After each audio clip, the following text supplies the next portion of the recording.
Boa tarde a todos. É repetição, não é repetição porque temos aqui jogos novos, mas é uma ideia que surgiu há algum tempo, salvo erro, até foi o João Diogo Ramos que surgiu com a ideia, falou-nos, convidámos o Filipe e pensámos, bem, é capaz de ser engraçado. Vamos pegar em meia dúzia de jogos ou uma dúzia de jogos que nos fizeram sonhar nos anos 80, mas não só. Eu lembro que na última sessão pegámos num jogo moderno, aqui numa surpresa que até fizemos aqui ao Filipe, e a ideia é falarmos um pouco sobre alguns daqueles jogos icónicos da altura e que a maior parte das pessoas vão logo reconhecer. Vamos falar um pouco sobre as memórias que os jogos nos trazem, mas também, porque temos aqui o Filipe, que é especialista na parte de programação, se calhar vai dar aqui também uns toques na parte mais técnica, não é, Filipe? Bom, eu vou tentar dar digamos assim, uma visão mais técnica, mas o Hugo há um bocado apresentou-me como alguém que é um retro publisher. Ele podia resumir como alguém sendo um grande maluco, porque isto não é muito fácil, mas é um prazer enorme estar aqui. Falar de alguns jogos que me fizeram sonhar, não sei se necessariamente fizeram sonhar o André, porque nós tivemos um período distinto de experiência com o Spectrum. O André começou mais cedo, eu comecei mais tarde, mas acho que podemos já avançar, não é, André? Vamos avançar. Temos aqui 10 jogos, 5 escolhidos por mim, outros 5 escolhidos pelo Filipe, e vamos à vez marcando os jogos. Vou ser sincero, eu já não me lembro bem o que é que o Filipe escolheu. Aliás, eu já não me lembro bem o que é que eu escolhi. Portanto, eu também não me lembro bem dos que eu escolhi. Vamos ao primeiro. O primeiro é o Bomb Jack. É um jogo que até está aqui no expositor do próprio museu. Tem sido um sucesso. Quando as pessoas chegam, olham logo para o jogo, é chamativo e pegam. Filipe, traz-te alguma memória? A mim traz muitas. Era o único jogo que eu conseguia pôr os meus pais a jogar nos na altura era um Timex 2048 que eu tinha, mas era o único jogo que eu conseguia pô-los a jogar. Filipe, o que é que isso traz de memórias? Sim, eu também tive a oportunidade de jogar este jogo. É também um dos poucos jogos que eu conseguia chegar ao final. O jogo é fácil. É fácil, divertido, viciante. É uma conversão também de um original das arcades e acho que em termos de conversão é uma das melhores que existe. Aliás, dizem que o jogo do ZX Spectrum é melhor que o jogo das arcades. Eu não conheço o jogo das arcades, mas não lembro-me de ver uma versão ou outra. Aliás, inclusive eu lembro-me de ver uma versão para o Spectrum Next, que é este computador que aqui está, e sem dúvida que esta é a minha versão preferida. É um jogo com graficamente é simples, não é? Tem um cenário de fundo, tem uns sprites também cativantes, mas muito simples. Agora, tem uma jogabilidade que é uma coisa por demais. Portanto, não é preciso estar a ler um manual para perceber o que é que se tem que fazer no jogo. É dos meus jogos preferidos, sem dúvida. Ainda ontem esteve aqui um visitante e ele jogou o jogo até o final, até escreveu o recorde dele, e ele fala de que tem ainda memória muscular, ou seja, ele consegue jogar isto como se ainda tivesse sido ontem. Acontece-me isso. Eu tive 20 e tal anos sem pegar neste jogo e lembro-me quando lhe voltei a pegar, foi numa Lisboa Games Week também, e eu lembro na altura, parece-me que lembrava-me dos níveis e consegui chegar ao fim. Portanto, aliás, ele até se lembrava das dores dos pulsos que ele tinha quando jogava. Sim. Esse também é daqueles jogos que o objetivo é fazer a maior pontuação possível, porque quando chegamos ao fim, já não me recordo quantos níveis tem, 8 ou 10, assim, uma coisa qualquer do género, retoma os níveis iniciais e com o mesmo nível de dificuldade. Portanto, este não tem a própria dificuldade está na própria configuração do cenário. O jogo não é mais difícil, não vai ter mais inimigos. Obviamente, à medida que o tempo vai passando, eles vão surgindo mais rápido, mas não tem propriamente um nível de dificuldade crescente. Ele faz-me lembrar um pouco o Bruce Lee, que era um jogo que era muito fácil, mas que as pessoas voltam sempre a ele, não é? Até porque, como todos sabem, os jogos do Spectrum eram muito difíceis, regra geral, não são como os jogos de agora que pronto, temos que ver salvas devidas diferenças, mas parece-me que são jogos mais fáceis de se jogar. Na altura, chegar ao fim em alguns jogos, apesar deles correrem muitas vezes em 48K, era questão de semanas, às vezes, para conseguirmos chegar ao fim. Não era o caso do Bomb Jack. Este aqui é o último nível do Bomb Jack. Não tem plataformas, mas aqui requer digamos assim, um certo cuidado. Eu nunca cheguei a perceber se isto é a paisagem de uma cidade, se é uma paisagem espacial. Pronto, É Los olha. Angeles? É?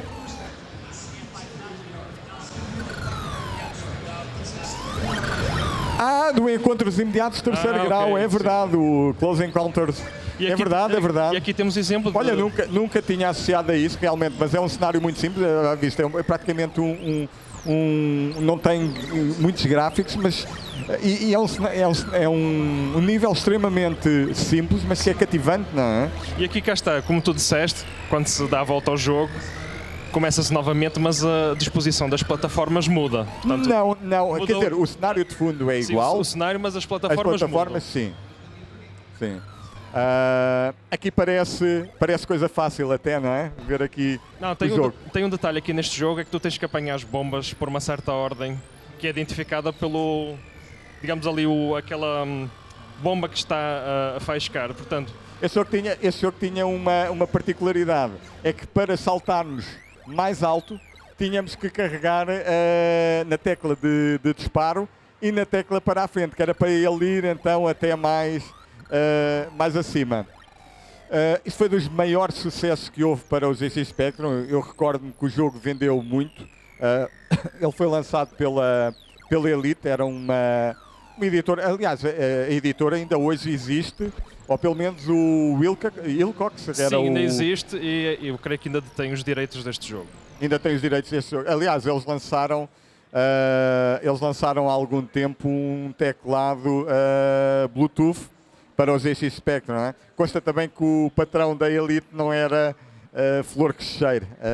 É uma pessoa um pouco complicada. Sim, se calhar é melhor não começarmos a falar sobre essas polémicas. Ok. Já tiveram aqui um cheirinho do primeiro jogo. Vamos ao segundo. Este foi escolhido pelo Filipe. Este aqui é o Batman da Caped Crusader. É uma aventura, é um jogo da Ocean. Não é uma conversão de cinema, isto é a tentativa de transpor a linguagem da banda desenhada para os videojogos. Eu acho que eles conseguiram fazer parcialmente isso. Aqui cada transição digamos assim, de ecrã, de passagem de sala para sala, corresponde a como se fosse uma vinheta de banda desenhada. Portanto, tem um interface gráfico, tem umas legendas, essas legendas servem como um auxiliar, ou seja, umas dicas. O jogo começa na Batcaverna, como poderia ser. Esta parte da Batcaverna funciona como um tutorial, ensina, digamos assim, a mecânica base do jogo. Depois o Batman de ter feito algumas tarefas básicas, como aqui apanhar uma chave de fendas e consertar as Broken Machines, como está ali escrito. Ele depois tem que sair da Batcaverna e entrar nas ruas de Gotham. E nas ruas de Gotham tem que descobrir o covil do Pinguim. E basicamente é essa a primeira missão desta parte, da primeira parte do jogo: descobrir o covil Pinguim, colocar uma bomba, destruir um computador. O jogo em si tem um lado da ação. O Batman consegue disparar um batarangue, consegue pontapear. Os bandidos têm um ar de caricatura, de banda desenhada, não há mortes. Eu creio que aqui eles tentaram fazer um jogo mais virado para o público infantil. Podem ver que os gráficos são fenomenais, foram feitos por Simon Butler, que é um artista britânico conhecido por fazer estes excelentes gráficos. Um dos programadores que trabalhou neste jogo foi o Joffa Smith, um dos melhores programadores. Ele já faleceu, não Já foi? faleceu em 2010. Portanto, este jogo tem uma riqueza de detalhes, de objetos. Por exemplo, aqui eu apanhei um objeto que é uma capa invisível. Depois eu posso subir aos telhados, apanhar cordas.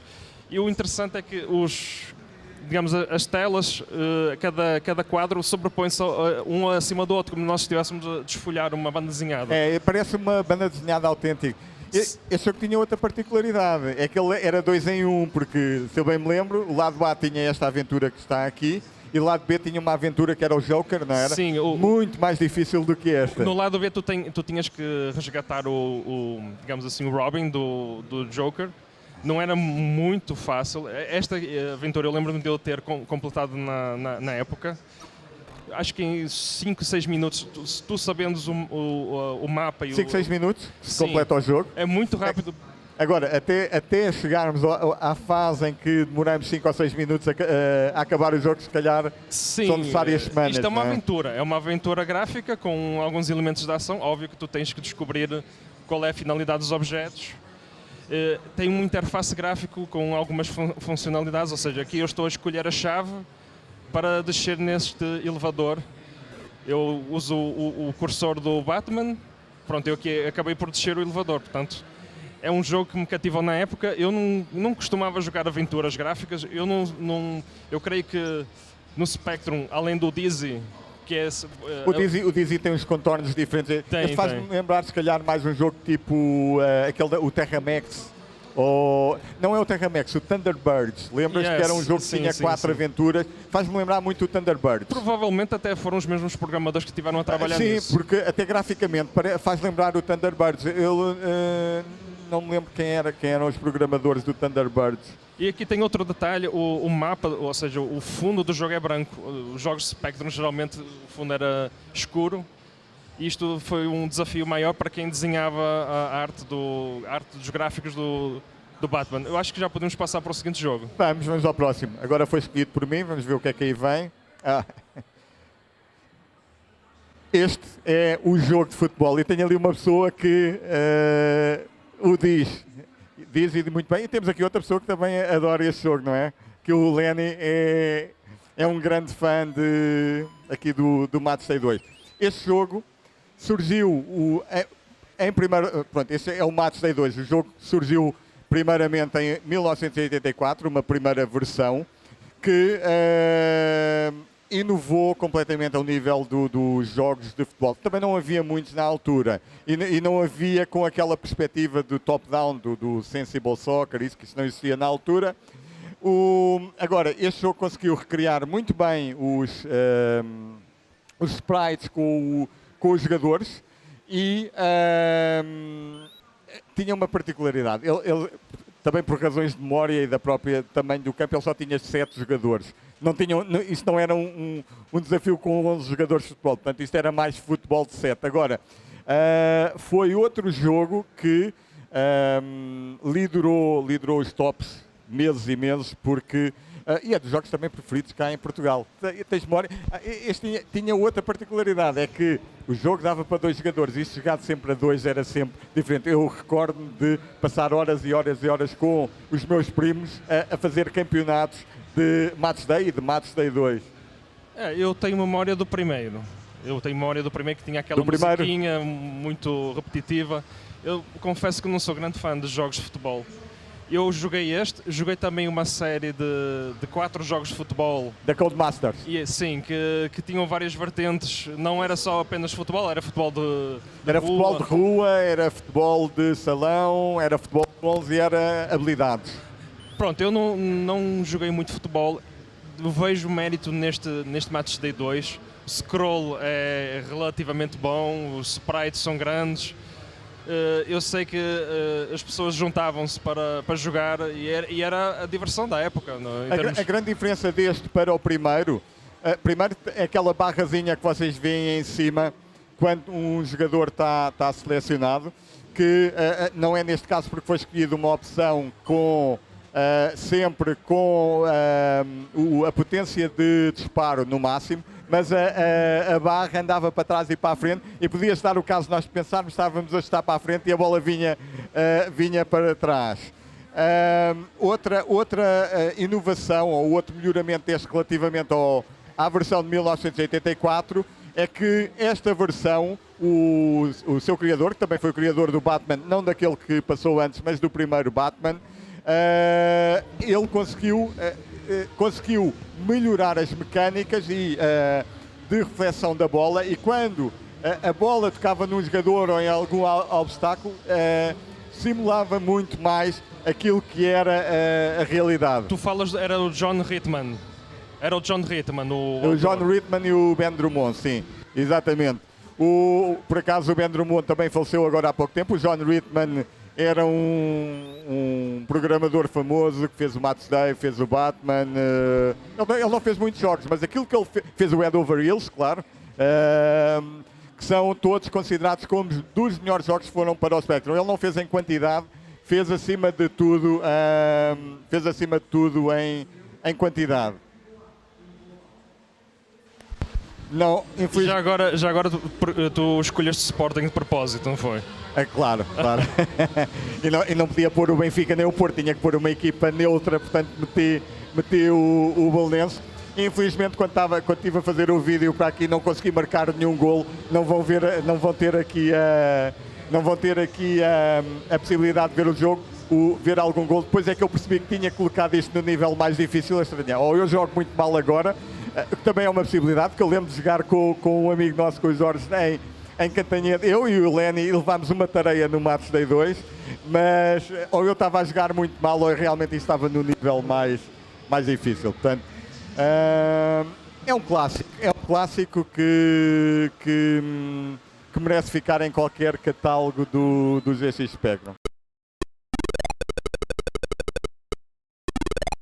Este é o que eu acho que o melhor jogo deste género no Spectrum, é o Chase Headquarters. É um jogo que me traz dois tipos de memórias. A primeira é que eu vi este jogo no formato arcade, numas férias de verão no Algarve. A máquina arcade era fabulosa, era um festival de luz, de cores, de som. E a segunda memória é que este jogo é uma inspiração descarada da série Miami Vice. Aliás, o próprio ecrã de carregamento apresenta a dupla que parece ser o Crockett's e o Tubbs da série. O jogo em si, digamos assim, saiu já na fase final. 89, não foi? Sim, 88, sim. 89, já não recordo. Na verdade é um jogo de perseguição, nós somos esta dupla de polícias, nós temos uma missão de chegar a tempo de uma perseguição, temos que bater com o carro do adversário, ou seja, atirá-lo para fora da estrada através de vários toques. O jogo em si tem... Olha, desculpe interromper. O que é notável neste jogo é que ele não perde velocidade. Vejam aqui a parte do túnel. Lembram-se do OutRun, quando entrávamos naquele túnel que o jogo já era lento, aquilo parecia um caracol ali. Aqui no túnel ele não perde minimamente a velocidade. E para tu veres como o jogo era tão polido, o som do motor, quando o carro entra no túnel, o som do motor desce, como se fosse abafado pelo túnel. E aqui nós temos, a animação é fabulosa. Aqui neste caso, por exemplo, eu não estava a jogar tão bem. Já te vi jogar melhor isto. Eu já tinha jogado melhor isto. Eu chegava praticamente ao final do jogo. Era um jogo que tinha um carregamento ou seja, por níveis. No 48K tu tinhas que carregar cada fase que tu jogavas. No 128K aí não, já podias fazer o carregamento total. Era um jogo que tinha uma cheat, que eu até hoje me lembro. Essa cheat code eu descobri ali numa secção da Micromania, do Jornal Notícias. Era uma palavra que se podia digitar na definição de teclas. E isso ativava o modo debug, que era o modo que era usado pelos programadores. Ou seja, os programadores, quando lançaram o jogo, eles nem tiveram a preocupação de retirar o código responsável pelos testes. E esse modo de cheat code permitia tu ir para qualquer nível, teres tempo ilimitado. Pronto, aqui nesta parte eu já estou a perseguir o bandido. Eu tenho que bater com o carro. O jogo em si, em termos de sonoros, aqui não dá para perceber, mas tu tens o efeito da sirene, tens os embates dos carros, os travões. E é um jogo que tem um scroll fantástico, ou seja, eu não creio que se pudesse fazer melhor do que isto no Spectrum. exceto, claro, o Agora- André já ia falar nisso, eu vou passar isso ao André porque ele não vai resistir a falar sobre a Claro, última novidade. O Travel Through Time, não é? Por acaso, ainda antes de ir a esse jogo, o meu jogo de condução preferido na altura era o EC Le Mans, porque eu não conhecia esse, vou ser sincero, vi esse depois, continuo a preferir o EC Le Mans. Se calhar porque é mais simulador do que propriamente este, que é mais uma perseguição. Este é arcade puro. Este é um arcade, o outro era mais um simulador. Mas ia falar recentemente, 3 anos talvez, foi feito vindo da Rússia, pela Natasha Jotova, pela Azósia, um jogo chamado Travel Through Time, com 60 níveis, mais 30 extra, em que eles conseguem ter uma riqueza gráfica enorme e conseguem ter uma incrível velocidade de 25 frames por segundo, sempre, independentemente da quantidade de cenários que lá estão, independentemente de estar um avião a levantar voo ou de passarmos por uma linha de comboio com o comboio a passar. Como eles fazem isso, eu não faço ideia. Esse, se eu bem me lembro, era para 48K, os da Natasha já são para 128K. A memória é maior, mas o processador é o mesmo. Portanto, este jogo já era considerado um ícone deste género. E o jogo da Natasha, que foi, creio que até recebeu uma premiação do GOTY. Ganhou o melhor jogo e ganhou uma série de prémios. Pronto, e isso provou que se calhar o Spectrum ainda tem muito para dar. Tem. Podemos avançar para o próximo. Vamos. Ora, este se calhar é um jogo que não diz muito ao Filipe, não jogaste isto na altura. Eu lembrei-me de pôr aqui um jogo de plataformas. Podia ter colocado o Manic Miner, podia ter colocado o Jet Set Willy.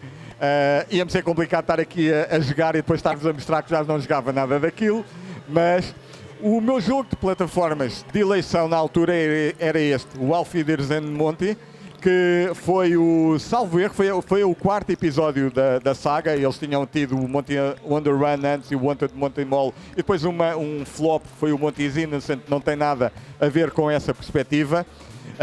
Mas isto era um jogo que misturava plataformas com aventura, porque nós tínhamos os obstáculos para negociar, etc, mas acima de tudo tínhamos que ir recolhendo determinados objetos para colocar em determinados pontos. Não é muito diferente daquilo que o Dizzy depois veio a fazer. Agora, acho que o Dizzy era mais um jogo puro de aventura e este tinha mais elementos de plataformas. Não era só plataformas, podem ver a certa altura quando nós conseguimos recolher bilhetes de avião e para passar para certos pontos dos cenários tínhamos que fazer uma pequena viagem de avião que tinha esta pequena animação, simplesmente dava para ganhar pontos, não tinha nada de especial. Agora, corríamos o risco de irmos para um ponto onde depois não tivéssemos bilhetes de avião e ficávamos lá presos. Os jogos do Spectrum tinham essa característica, que era por vezes ficávamos encravados em alguns sítios. Se calhar se fôssemos para jogos como o Jet Set Willy, tínhamos ainda coisas piores, que era chegarmos a um ponto onde morríamos e tinha uma morte contínua, porque estávamos num ponto em que estávamos sempre a cair. Não, aqui não é o caso. Este jogo tinha outro ponto engraçado, que eram os famosos crushes, ou uma coisa qualquer do género, que era uma espécie de uma barra que caía sobre nós e que poderia cair em qualquer altura, ou seja, aquilo tinha um elemento aleatório. Nós tínhamos que também ter em conta o elemento de sorte para passar certos obstáculos. Nunca viste este na altura, Filipe? Não, eu sabia que existia, eu nunca tive a oportunidade de jogar naquela época, acabei por jogar recentemente. E então? Não me diz muito. Eu vejo o mérito de ser um jogo de plataformas com alguns elementos de aventura. Tem ali umas animações da água, da cascata, que eu acho que são muito fluídas. Sim. E eu sei que ainda hoje há muita gente que adora este tipo de jogo. O Monty é também outra das figuras míticas.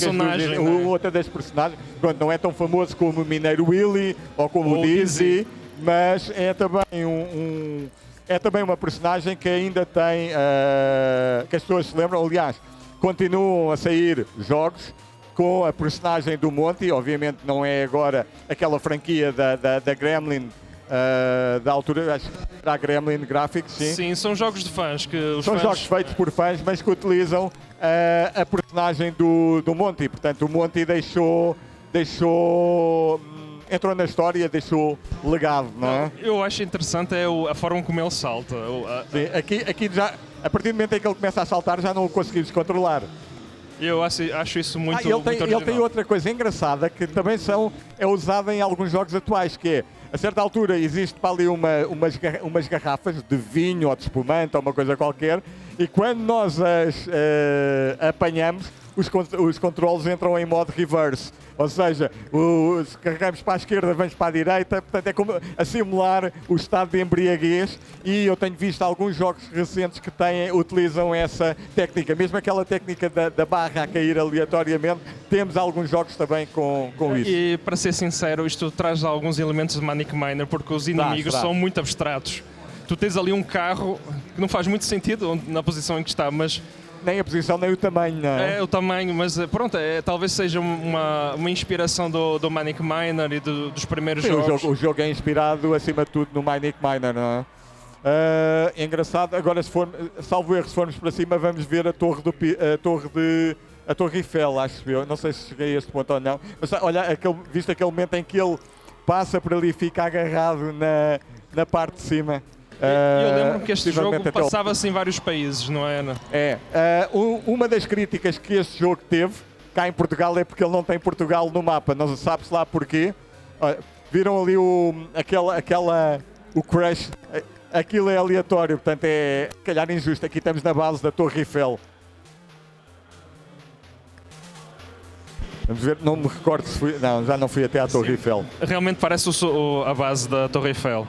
É. Vamos ao próximo? Vamos. Bom, este aqui é um ilustre desconhecido. É um jogo que saiu já na fase final do Spectrum, já nos anos 90. Este jogo em particular é a conversão de um jogo de 16 bits. Dá para perceber que tem já um certo, digamos, uma certa complexidade. O jogo chama-se Hammer Fist. É de uma temática, digamos assim, punk, futurista. Digamos, no jogo vivemos numa distopia futurista em que o mundo é dominado por hologramas. Existe um ditador que domina todos os hologramas, e existem também dois hologramas que decidiram se revoltar contra o ditador. E esses dois hologramas, na verdade, são o mesmo personagem. É que este jogo cativou-me precisamente nesse ponto, é que nós controlamos dois personagens alternadamente. Cada personagem tem a sua característica peculiar. Temos um homem, digamos assim, que é a força bruta e tem a possibilidade de disparar raios de energia dos seus pulsos. E temos uma mulher que é mais ágil, mais, digamos assim... Inteligente. Sim. E o jogo em si basicamente consiste em alternarmos esses dois personagens e destruir vários elementos de cenário em cada tela. Ou seja, cada tela tem um objetivo próprio. Neste caso, esta é a sala dos hologramas.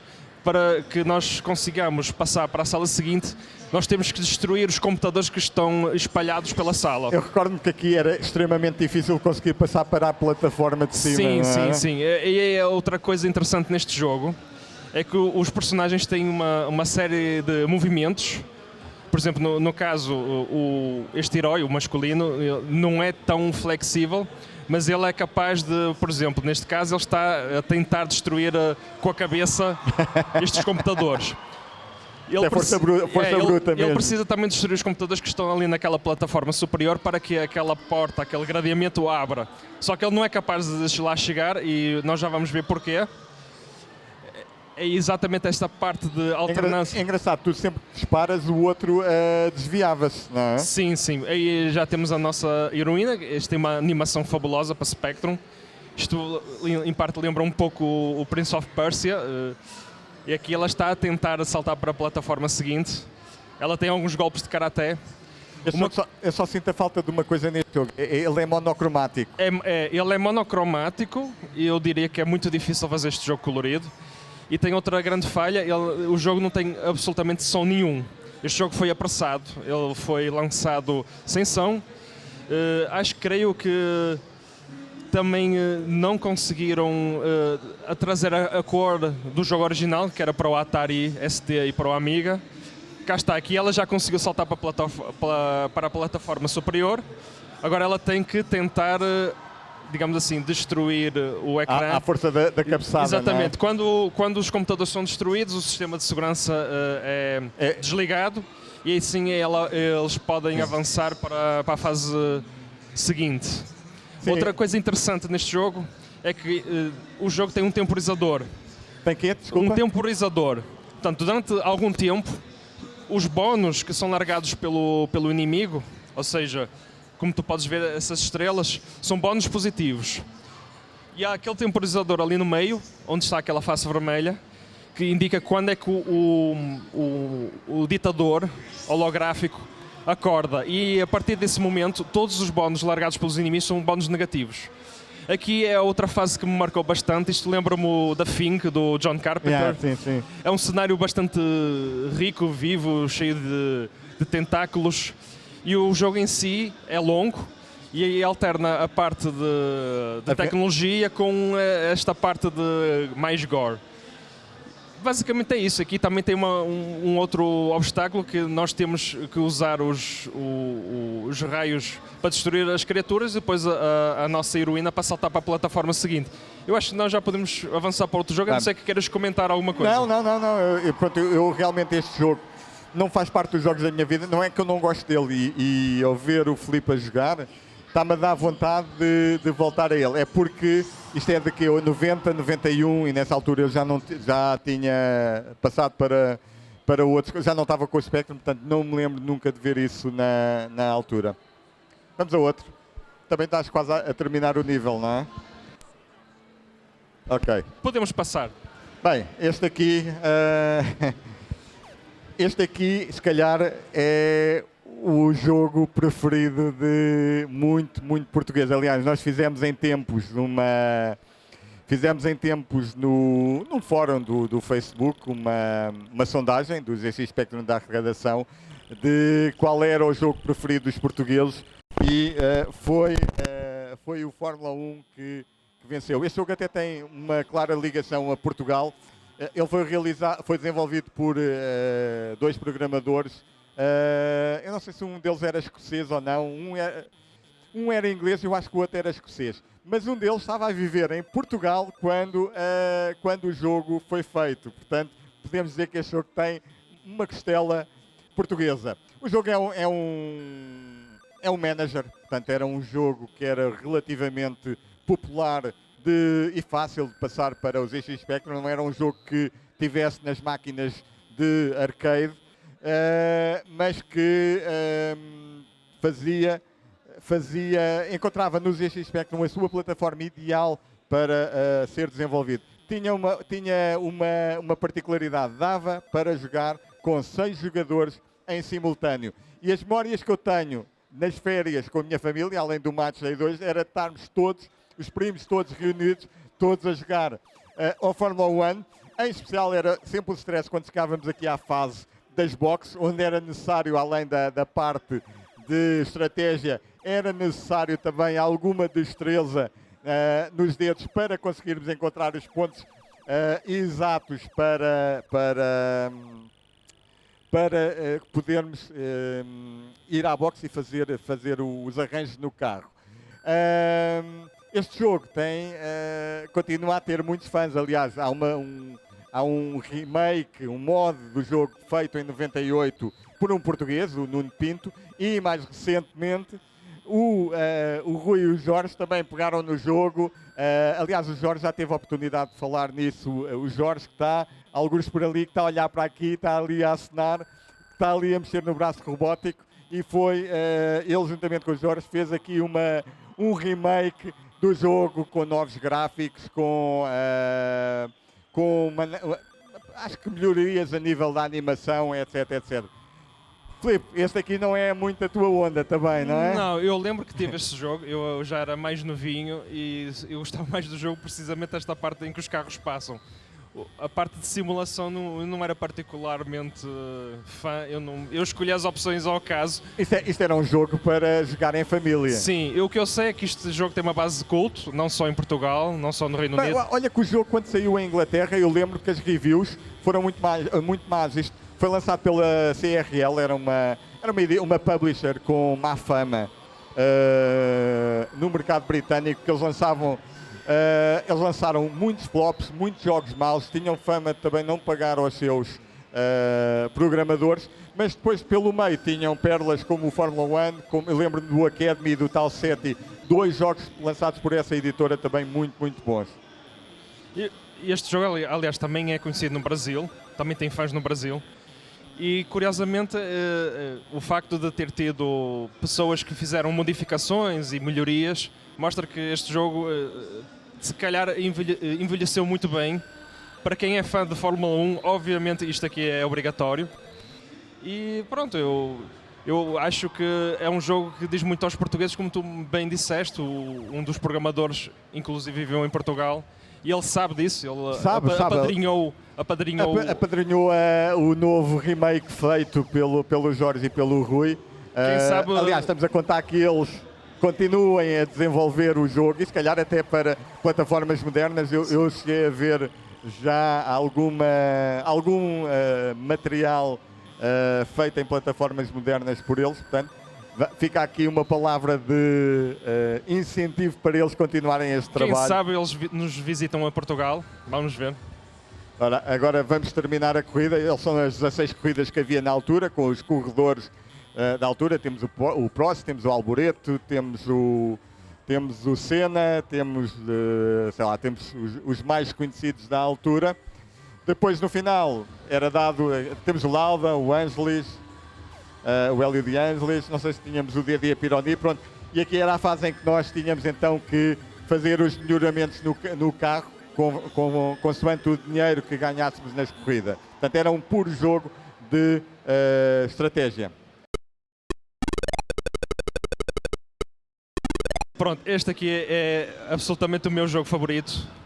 Favorito por várias razões. O Target Renegade, creio que também é um jogo que os portugueses da minha geração reconhecem. É a continuação de um jogo de luta inspirado num jogo japonês. O Renegade, o primeiro jogo, basicamente era um jogo de luta que se passava em arenas. Este aqui ia mais longe, era um jogo mais próximo do Double Dragon. Nós nunca tivemos no Spectrum um jogo de luta que fosse realmente extremamente polido, extremamente flexível. Até esta altura, não foi? Sim, até esta altura, obviamente que depois mais tarde surgiram. Mas este jogo tem uma particularidade, é que os controles são muito, muito responsivos, muito responsivos. E tinha outra, que dá para 2 jogadores. Sim. O Renegade 1, se eu bem me lembro, era só para um jogador, não era? Sim, uma das coisas interessantes neste jogo e que me traz boas memórias é que eu podia jogar com o meu irmão, podia jogar com os meus colegas. Realmente o número de golpes tornava o jogo bastante, digamos assim, dava a vontade de eu terminar por diversas formas. O jogo não era difícil terminar. Ou foi o Target Renegade ou o Renegade, eu terminei um deles, já não lembro qual é que foi. Não é difícil se tu souberes os golpes e os contragolpes. Por exemplo, há situações em que o adversário bloqueia-te e tu tens que usar uma sequência de teclas para soltares essa situação. Outra coisa interessante neste jogo é a possibilidade de usar objetos, armas, que os próprios inimigos... Também é uma inovação, não é? Sim. E obviamente que quando se consegue aqui uma arma como este martelo, tudo se torna mais fácil. Outra coisa interessante, particularmente nesta fase, é os motoqueiros que aparecem. Eu achei isso fantástico. Como é que é possível uma moto e eu tenho que saltar por cima da moto? E o jogo em si tem uma sequência de níveis, conta uma história. Nós temos que enfrentar creio que é o Big Boss de uma corporação. Olha as motas, olha as motas. Aqui tem-se dar um golpe de karaté. E depois, claro, tem uns golpes assim mais gráficos, neste caso. Há uns golpes de misericórdia que só podem ser dados depois de tu teres dado um ou 2 socos nos adversários. Tem uma música para quem tem o 128K, embora eu tenha jogado na época sem música, não precisava de música neste jogo. Realmente aqui, a inteligência, digamos assim, artificial da Quem época quem é o autor desse? Não é o Joffa, pô, não. É o Mike Lamb. é o, digamos assim, o Mike Lamb. Tem gráficos, Era o Mike na Lamb, verdade sim. está ali, é o Mike Lamb, música do Jonathan Dunn. E realmente. O Jonathan Demme, Sim. O ecrã da apresentação, para mim, é uma cópia descarada de algum filme do Bruce Lee. Sim, Na sim, época sim. era bastante comum. E na altura não havia problemas de direitos de autor como há agora, não é? E o interessante neste jogo é que apesar da carga no Spectrum ser nível a nível, O Renegade Dune não era corrido imediatamente, eu não era? não me recordo. Sei que nesta aqui era no 48K, tu tinhas que carregar o nível de cada vez que tu o terminavas. Aqui, portanto, a primeira fase passa-se num parque de estacionamento, a segunda fase é numa rua pouco recomendável. Da Holanda, portanto já estão a ver o que é que vão encontrar na Holanda, não é? A terceira fase é num parque... Estacionamento? Não, era um parque, digamos assim, um parque qualquer. É um parque com punks, skinheads Sim, e punks. com gente pouco recomendável. O que mostra também que isto é o produto da época, portanto tu vês os punks, vês os motoqueiros, os skinheads. Depois tem a parte mais difícil que é já no bar de... Que tinhas que... Era o Mr. Big. Big. Era o Mr. Big e Big, sim. os esbirros deles eram os carecas, que eram os mais difíceis. Nessa fase final tu tinhas que apanhar digamos assim, o stick de bilhar. Só assim tu conseguias derrotar o Mr. Big. E ele dava tiros, não era? Não, Não ele não era. dava tiros. Então, Havia uma fase em que aparecia um inimigo que, assim do nada, à traição, atirava... Já não me lembro. As minhas memórias do Renegade ou do Target Renegade já se misturam, sabes? Realmente, é um jogo que eu tenho memória muscular até hoje. Eu, de vez em quando, pego no emulador e ponho-me a jogar e vou até ao final e esqueço durante umas semanas e depois volto a pegar. Digamos assim. É como o Bruce Lee ou como o Bomb Jack, são Sim. aqueles jogos que voltamos sempre a eles. A diferença não é? do Bruce Lee é que tu acabas o jogo em 5 minutos, aqui não. Aqui tu precisas de algum tempo para fazer todas as fases. E pronto, Acabaste agora o nível, não foi? E a fase, ou seja, cada parte final é mais ou menos como o Double Dragon. Tem um telefone, tens que atender o telefone. Pronto, aqui está a carregava automaticamente, estamos em modo flash, não é? Sim. E neste caso, naquela época, tu tinhas que ligar o gravador e esperar. Pronto, eu não me importava. Eu acho que nós podemos passar ao jogo seguinte. Vamos a mais um, este escolhido por mim. O Rafael Secco era uma das maiores personalidades do ZX Spectrum na altura. Era um verdadeiro rockstar, não é? Eu lembro de ver entrevistas dele, onde ele enriqueceu à conta dos jogos do Spectrum. Agora, realmente, aquilo que ele fazia, vejam a riqueza gráfica de um jogo como este. Ele conseguia, e as cores, isto não era fácil de fazer, Filipe, tu que percebes da parte de programação, isto não era fácil de fazer a nível do Spectrum, não é? Ele usou aqui muitos truques para disfarçar o color clash. O background tinha que ser preto, não é? Senão não se conseguia fazer isso, presumo eu, não é? Sim, tinha que ser preto para facilitar, digamos assim, alguns truques para... E utilizava masks e coisas do género. Este se calhar é dos shoot 'em ups. Bem, isto não é bem um shoot 'em up, tem uma mistura de shoot 'em up com jogo de ação de arcade puro. Agora é também daqueles jogos que quando uma pessoa faz uma lista dos jogos preferidos, muitas vezes o Exolon ou o jogo que ele lançou a seguir, o Cybernoid. Cybernoid 1 e o 2, que o 1 e o 2. são os meus favoritos. Confesso que o meu jogo preferido do Rafael Secco não é nenhum destes. É o jogo que ele fez antes, que é o Equinox, porque tinha mais elementos, ainda com a Microzen, não foi lançado pela Hewson. Era um jogo mais de aventura, já se notava o dedo dele, o brilhantismo dele. Obviamente que eu estou a jogar mal, que já não me lembrava sequer como é que se jogava isso.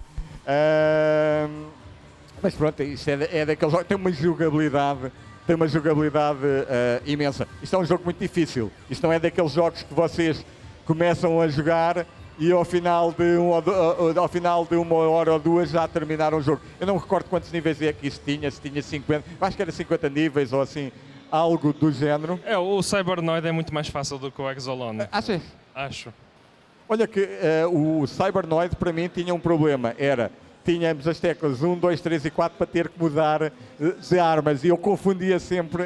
Pois, eu aí tive que aprender a usar as teclas. Este aqui era mais imediato, tínhamos cinco teclas, frente, para cima, para baixo, direita, esquerda. Tínhamos uma tecla de disparo que se disparássemos um disparo rápido mandava um tiro, aqueles tiros, se tivéssemos a tecla pressionada mandava aquele míssil. Portanto era uma mecânica muito fácil de conseguirmos logo sem grande experiência dominar. Cybernoid acho que já exigia mais algum domínio da máquina e do jogo para podermos avançar. Mas dá para perceber que algumas das animações foram usadas no Cybernoid, nomeadamente as explosões, os mísseis. Estes mísseis também aparecem no Cybernoid. E até depois no outro jogo que ele lançou depois do Cybernoid, o Stormlord, o 1 e o Deliverance, que utiliza muitos desses elementos. Aliás, a parte gráfica, eu acho que o Rafael Seca, acima de tudo, era a parte gráfica que era o forte dele. O forte dele era a pixel art e as cores, ele usava muito bem as cores. Ele é um verdadeiro artista. O Stormlord também usa uns gráficos fenomenais. Só ver o que é que acontece ali quando, por exemplo, quando destruímos aquilo, depois aparece logo ali uma data de objetos que depois temos que eliminar. Deve estar prestes a ser eliminado. Ui, não, ainda consegui avançar mais um ecrã. O jogo é muito, muito difícil. Pois foi aqui, estava-me a lembrar, foi aqui que eu perdi. Pronto. Essas explosões são fenomenais, não é? Eu imagino a quantidade de memória que uma explosão dessas gasta. Realmente os efeitos especiais são fabulosos. Vamos ao próximo? Vamos ao próximo. E o próximo é uma surpresa. É uma surpresa porquê? Porque temos aqui o programador deste jogo. Jim Bagley está aqui connosco. Sim, lembro do outro do James Bagley. Aliás, do Jim Bagley, o que eu gosto mais é o Thrones of Fire. É o meu jogo preferido. Este eu só descobri mais recentemente. Recentemente foi já depois da época, daquela primeira época do ZX Spectrum. O jogo é de, salvo erro, 90. Foi numa altura em que a Ocean estava já a lançar muitos jogos do género. Ele tem semelhanças com o Operation Wolf. Sim. Tem algumas semelhanças. Eu prefiro este ao Operation Wolf pelos gráficos cartunescos. O Operation Wolf parece mais realidade. Este jogo tinha uma coisa muito engraçada. Estão a ver o cenário de fundo, é que quando nós vencemos, quando nós acabamos o nível, avançamos um pouco para a frente e vê-se o cenário de fundo. Já estamos a antecipar o próximo nível, aqui no horizonte. No horizonte já está desenhado o nível seguinte e quando avançamos, parece que vamos avançar e vem um pouco o cenário até nós. Este jogo, eu sei que foi popular em Portugal, porque o Cabal era um dos jogos mais mapeados nos jornais e nas secções de videojogos. Praticamente todos os meses encontrava-se um desenho do Cabal feito por um leitor e foi isso que me procurou depois a comprar a versão pirata do jogo no centro comercial de Dallas. E o jogo em si tem outra particularidade que eu adorava, é que o cenário não é estático, tudo é destruível no cenário. Pois tem essa. Por exemplo, enquanto no Operation Wolf o cenário não podíamos interagir com o cenário. Sim, o cenário no Operation Wolf era apenas rodava ao longo. É um scroll horizontal. E eu achava isso que era uma pobreza em relação ao Cabal, porque tu realmente estás aqui a destruir as casas, os muros, as portas. E isso também é uma coisa que foi muito bem implementada do arcade original. O arcade original também tem essa peculiaridade de destruir o cenário. E é um jogo também com um pouquinho de humor, porque quando tu consegues passar de nível, na arcade ele fica todo contente. Eu aqui não sei. Pois é. Eu aqui eu não sei se já não me lembro muito bem se a animação é. Ele dança, ou é assim qualquer coisa. Ele dança. Ahm, E aqui também não há color clash. não. A animação- Como é que se conseguiu aqui evitar a mistura de atributos? Pronto, o alvo, aquilo ocupa os vários caracteres. A animação é por caractere, não é por pixel. E depois tens algumas áreas de scroll, de animação de personagens. Por acaso, na fase anterior dava para ver, em que os personagens movimentam-se sobre um fundo quase homogéneo em termos de cores. Portanto, isso disfarça um pouco. Aqui, pronto. Era um jogo difícil. Vejam a quantidade de coisas que atiram contra nós, de disparos, etc., de inimigos. São mais de 10 sprites ao mesmo tempo. Carros, veículos, granadas. Pronto, perdi. O James, aqui está. Nos scores em James Bagley. Bagley. James, great. It's a great game. Thank you. Pronto, eu acho que este é também... Sim, ele aqui está em modo demo até. Isso é o jogo que tinha essa particularidade. Tinha também um modo demo em que podíamos ver o computador por si. Sim, a modo demo no Spectrum para mim era uma coisa que distinguia outros jogos. É. Acho que podemos Ok. terminar.